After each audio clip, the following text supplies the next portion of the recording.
In today's video, I'm going to be taking you to 5 of my favorite neighborhoods here in my town of Martinez, California. So if you're thinking about moving to the East Bay and you haven't fully decided where you're going to end up yet, you're going to want to watch this video. Before I get into these 5 neighborhoods, I do want to quickly say that it was not easy to narrow down these 5 particular neighborhoods. There's a good 10 other neighborhoods that I would have loved to highlight that are just as amazing as these 5. But the fact of the matter is, most people don't want to sit through a 30-minute video just talking about neighborhoods. But enough about me. I hope this hasn't been boring for you. I also want to hear from you guys in the comments below. If you're from Martinez or have lived in Martinez or familiar with it, I want you to let me know what your favorite neighborhoods are. A lot of the names of these neighborhoods and specific subdivisions were not easy to find. So please forgive me if I butcher these just a little bit. I did a lot of research and even asked local residents on the Martinez Facebook page, which I got a lot of responses from. So shout out to Martinez Rants and Raves. I appreciate all the support that you guys gave me from that post. Let's get into the video. Number 1 on this list is going to be Alhambra Valley. Before this subdivision was named Alhambra Valley, there was actually a Spanish name for it,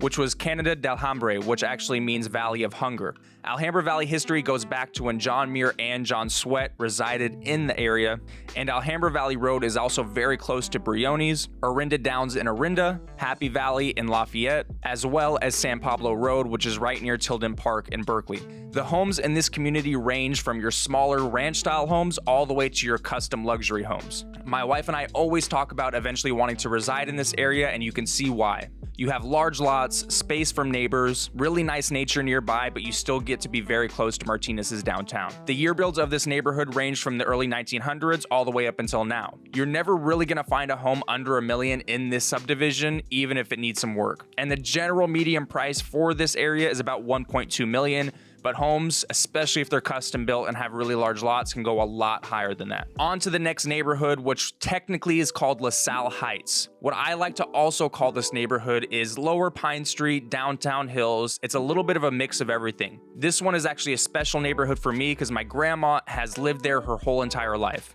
There is so much charm in these homes and they are impeccably well kept. You're also very close and walkable to the Martinez Junior High as well as downtown.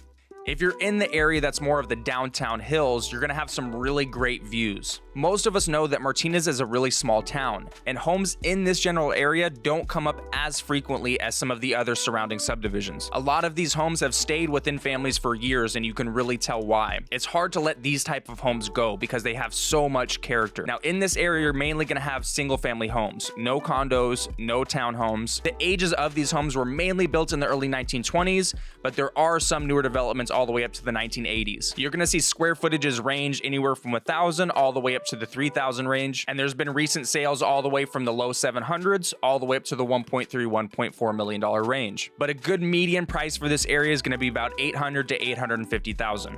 Number 3 on the list, we have Alhambra Oaks. This is also a special neighborhood because this is the neighborhood that I've lived in for the past 10 years. The best way I can describe Alhambra Oaks is probably being one of the most affordable single-family home areas in Martinez. And the main reason for that is it's filled with a lot of starter homes. You're in a very walkable distance to John Muir Elementary School, which was recently redeveloped, which also features a nice big park that a lot of families walk their kids and dogs to. This is also a really walkable area since you're less than a mile to Nob Hill Shopping, Martinez Movie Theater, and other businesses. Your median price in this area is going to be anywhere from $650,000 to $800,000. You're going to see a mix of single-family homes and townhomes in this area with an age range of 1949 all the way up to 1985. And your square footages range from 800 all the way up to about 2,500.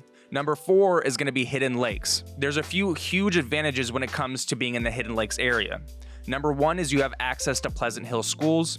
Number 2, you have Hidden Lakes Park, which is a huge park featuring a turf soccer field with a track around it, playground, and even a pond that you can actually fish in. A lot of residents like to hike the hills in that area as well, and it's one of my favorite places to go when I want some outdoor exercise. And number 3, you have really quick accessibility to Pleasant Hill itself, which features businesses, restaurants, and shopping, which residents love to take advantage of. Hidden Lakes homes started being developed in about the mid-1970s all the way up to the mid-1980s. Your square footage footages are usually going to range to about 1,200 all the way up to 4,000 square feet. And what I really like is there's a good mix of not only single family homes, but also condos and townhomes. So a lot of different residents in different price ranges can take advantage of the Hidden Lakes area. For the median sales price, you're going to have about 850 to 900,000, but of course, the bigger the home, the better the finish is, the more expensive it's going to be. And last but not least, number 5 on the list, we have Pill Hill. Pill Hill mostly features mid-sized homes that are competitively priced. This is a well-established area that continues to attract people that are moving to Martinez. Now, this area has really blossomed over the years, especially as the downtown has just continued to get better and better. When I actually asked the local Facebook group, which is Martinez Rants and Raves, a lot of people mentioned that Pill Hill was high up on their list in terms of their favorite neighborhoods. I'd have to say Pill Hill is probably hands down the most walkable neighborhood in Martinez. You can walk or bike to the marina, walk and get coffee and breakfast.